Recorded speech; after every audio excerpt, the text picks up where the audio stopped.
Mas Hamdan, tidak mengharapkan yang instan, tapi pemain naturalisasi dianggap adalah cara yang instan. Gimana itu? Jadi begini, di dunia sepak bola saat ini ada namanya konsep utilization of diaspora player. Kita, Indonesia itu mempunyai 9 juta diaspora Indonesia yang tersebar di lebih dari 90 negara. Negara-negara lain sejak sejarah Piala Dunia 1930 itu menggunakan pemain diaspora.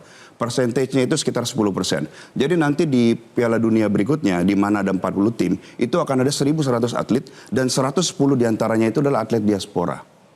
Yang lahir di luar dari tanah kelahirannya, kemudian dinaturalisasi. Ini hal yang sudah dilakukan berbagai macam negara. Saya berikan contoh.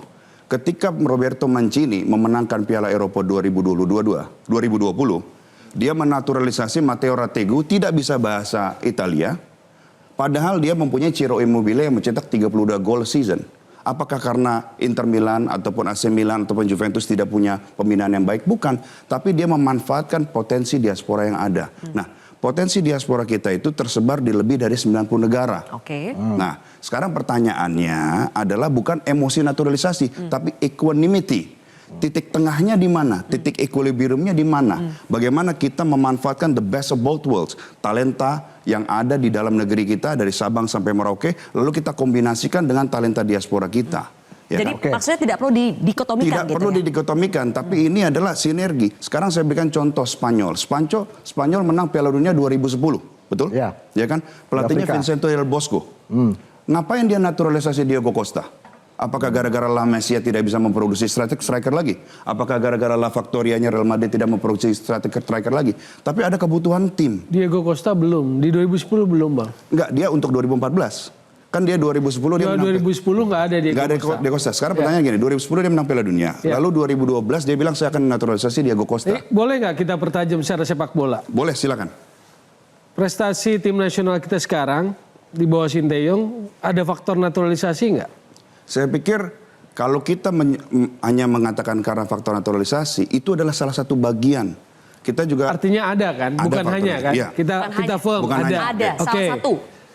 Kita ambil gambaran perjalanannya. Waktu AFF, waktu kalah sama Pak Hang Seo-nya Vietnam, itu ada strikernya kan Irfan Jaya, Kus Hedia, siapa lagi Dedik Setiawan yang sekarang hilang semua tuh kan? Itu kan nggak dapat apa-apa tuh. Bahkan ketika naturalisasi sudah muncul pun kalah 1-5 di Basrama Irak kan. 1-1 sama Filipina di Manila kan November kemarin 2023. Ketika naturalisasi sudah dikasih pun tidak serta-merta. Sekarang menang, berikutnya menang di Piala Asia lawan siapa? Vietnam 1-0. Penalti kan Asnawi. Di kualifikasi Piala Dunia 21 Maret kemarin di GBK 1-0. Susah payah enggak? Kita bicara permainan sepak bola. Susah payah. Babak pertama permainan masih dikuasai Vietnam loh. Yang Vietnam transisi ke Trusier kan. Babak kedua baru bikin gol lewat lemparan ke dalam lagi. Artinya apa Bung Toel? Artinya naturalisasi yang diberikan pun tidak serta-merta, itu udah sekitar 7 yang main. Tapi ketika menang 3-0 di Hanoi memang signifikan permainannya. Karena tidak serta-merta maka? Makanya yang di Hanoi 3-0 dominan kelihatan. Karena sangat signifikan di lapangan. Faktor siapa? Menurut saya penambahan 3 terakhir. Jai Izes, Tom Haye, Ragnar Ratmangun. Jadi maksudnya, maka secara sepak bola muncul logika kan? Apakah konsep naturalisasi harus dikurangi, tidak menjadi prioritas atau bagaimana? Akhirnya gini kita dalam menilai sepak bolanya. Ketika pencapaian itu terjadi yang baru Vietnam 3 kali berturut-turut, ini faktor karena kualitas pemain naturalisasi atau karena kecerdikan taktikal Sinteyong? Kalau karena kecerdikan taktikal Sinteyong, kenapa nggak dari kemarin-kemarin pertanyaannya? Saya jelaskan. Tapi baru muncul di Hanoi sangat dominan. Saya jelaskan logika sepak bola. Yang pertama begini, ini namanya kita harus melihat jangan hanya game to game, tapi result oriented ya. Sekarang kita di posisi sebentar lagi lolos ya. Dengan catatan misalnya kita bisa menahan imbang Irak, lalu kita bisa menang lawan Filipina di kandang.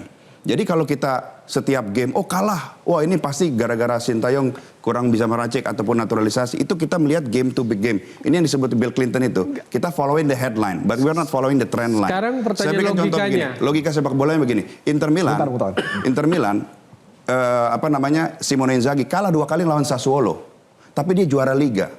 Apakah kekalahan itu menjadi fatal? Tidak. Dilihatnya hasilnya. Hasil akhirnya, pertanyaan nanti evaluasinya apakah Indonesia lolos kualifikasi Piala Dunia ketika menghadapi Irak dan menghadapi Filipina? Oke. This is not a game over. Itu jawabannya. Oke. Itu jangan dilihat game to game, karena game to game itu yang namanya sepak bola itu ada ups and down-nya. Dan saya berikan contoh begini ya. Tidak ada yang namanya pemain memenangkan kompetisi, tidak ada. Adanya tim. Tim itu terdiri dari kepelatihan, manajemen dan lain sebagainya. Kalau hanya pemain saja memenangkan liga, niscaya PSG sudah juara Liga Champions 7 kali berturut-turut. Jadi kalau kalah, mereka sudah siapa yang harus tanggung jawab? Begini. Semua. Justin Hubner yang blunder? No. Gini. Atau Marcelino yang dituduh egois? Saya berikan gini. Tidak ada proteksi loh pada pemain. We win as a team and we lose as a team. Kita menang sebagai tim dan kalah kalau sebagai menang, tim. kecenderungannya nih sekarang, itu menang karena Sinteyong. Tapi kalau kalah karena salah pemain. Karena blundernya Justin Hubner. Karena egoisnya Marcelino. Itu kan fakta juga yang beredar. Yang saya mau luruskan. Makanya pertanyaannya, kalau kita bicara naturalisasi itu bagus, kan terbuka juga kemungkinan bahwa pelatih lain pun bisa bikin bagus. Karena satu, Jordi Amat, Sandy Walsh. Naturalisasi dan diaspora ya jumlahnya. Elkan Bagot, Sain Patinama, Rafael Struijk, Ivar Jenner, Justin Hubner, Tom Haye, Ragnar, Martin Paes sekarang masuk, akan ada lagi. Ya, ada 12 pemain. Begini. Artinya, apakah cuma Sinteyong yang bisa bikin bagus? Pemain yang baik itu juga perlu ada pelatih yang baik pula. Jadi tidak bisa kita bilang, oh ini gara-gara pemain, oh ini gara-gara pelatih. Remember, this is about team. It takes two to tango. Ya kan, kalau pemainnya bagus, tapi tidak ikuti arahan pelatih juga akan skemanya akan tidak baik gitu loh. Begitu juga dengan pelatih. Misalnya pelatihnya kurang begitu baik, pemainnya baik, juga kurang bisa mengangkat gitu. Jadi pelatih juga kelas internasional, jadi soal disiplin juga kita penting. Jangan melihat ini satu sudut saja. Ini pemain naturalisasi. Pertama, kosakata pemain naturalisasi itu oksimoronik. Karena naturalisasi itu proses. Sedangkan kalau proses itu dia belum final. Hasilnya itu adalah WNI. Ketika dia sudah WNI, dia dipanggil timnas, dia adalah pemain timnas. Kan kalau secara sepak bola kita nggak bicara soal itunya. Iya, tapi maksud saya seperti ini. Kita menang sebagai tim nasional, kita kalah sebagai tim nasional. Sekarang pertanyaannya, waktu kalah dari Qatar, betul ada wasit yang kurang, katakanlah buat kita kurang fair, kurang ini ya. Itu yang munculkan, ini komedi bukan pertunjukan sepak bola. Nggak ada analisis bolanya. Jadi kalau secara bola, nggak ada vitamin bola dari ucapan Sinteyong. Tadi saya mengkritik bahwa kalau tadi dikatakan bahwa pelatih bertanggung jawab di lapangan, ini harusnya ketika ada kegagalan pelatih bertanggung jawab. Ini yang harus dilakukan dan pelatih harus menerima masukan. Dan saya nggak mati itu, gitu loh. Sekarang kita mau ngomongin sepak bola. Kita hari ini masih membahas naturalisasi. Harusnya kita membahas mengenai data analitik dari sepak bola, ya kan? Naturalisasi menjadi suatu hal yang kontroversial di tanah air, sedangkan di luar negeri adalah suatu hal yang lazim. Tim sebesar Spanyol melakukannya, sebesar Inggris melakukannya, pernah ada sebanyak Italia. Indonesia nggak naturalisasinya? Loh, Maroko itu 20 pemain. Tapi hasilnya? Kan Hasilnya juara 4 Piala Dunia. Nah, kita? Lah kita baru memulai. Pertanyaan dari sekarang contohnya yang menjadi penting adalah kita membahas sepak bola ataupun technical sense-nya. Di sini kita bahas naturalisasi. Kenapa kita membahas misalnya Marcelino itu XT-nya itu nomor 2 se-Asia? Itu achievement. XT itu kemampuan seorang pemain untuk menciptakan gol bagi timnya. Kita tidak membahas itu. Kita tidak membahas field tilt misalnya. Statistik analisa bola. Kenapa kita tidak mengundang ahli matematika statistika untuk mengalah sepak bola? Tapi yang dibahas pertengahan tahun lalu, bulan Agustus, di media Korea, dia bilang pemain lokal kita punya kelemahan secara mental, takut kalah sebelum bertanding.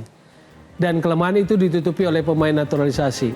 Menurut saya, itu Sinteyong yang ngomong, pernyataan itu membelah. Pembelahan antara akhirnya yang terjadi di jagat publik bola kita, pro dan anti naturalisasi, kan begitu. Pro dan anti Sinteyong, kan harusnya nggak begitu. Dan itu yang saya kritisi. Saya mengkritisi pernyataan itu. Kenyataannya di U23 kali ini, apakah naturalisasi yang sangat dominan? Kan ya juga.